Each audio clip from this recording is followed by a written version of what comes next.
Jemana Karachi joins us now from the hard-hit area of Derna. Thank you, Jemana, for being there. You have covered so many tragedies, war zones. Compare this to those.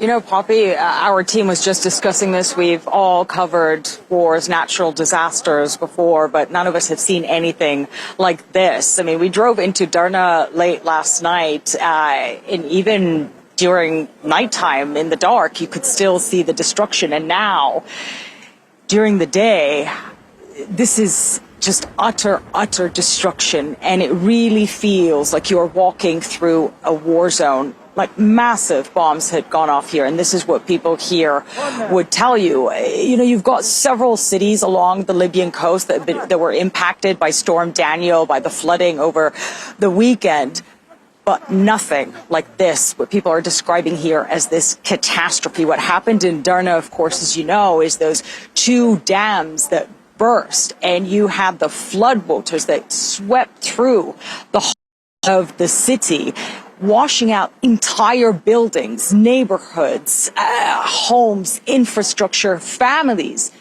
and brought it all down here to the sea, to the Mediterranean.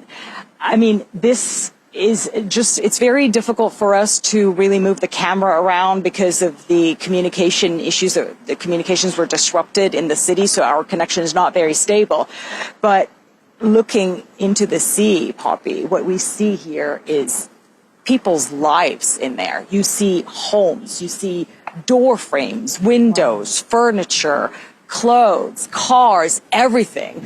And they are still, right now, searching for dead bodies, bodies that are still washing up on the shore 6 days after this tragedy happened.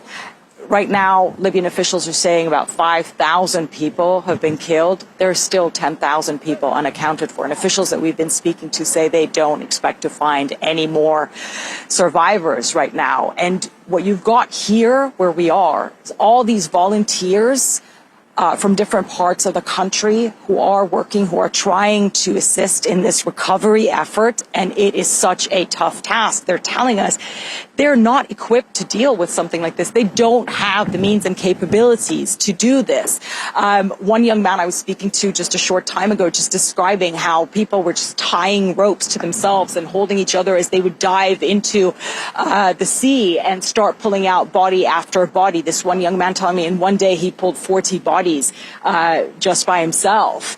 And right now, the volunteers here are saying, look, they need heavy equipment. Yes. You've got cars that are stuck in there, and they don't know how many people are still in there. They are worried that there are people still, dead bodies, of course, in these cars, and they want support, they want help, they want heavy equipment, they want divers, they want diving equipment to try and get, recover as many bodies as they can. They have had some international support. We have seen some teams here on the ground. The Turks were already out on a rubber boat just a short time ago. You have helicopters in the air, but it is nowhere near enough, Poppy, to deal with this disaster.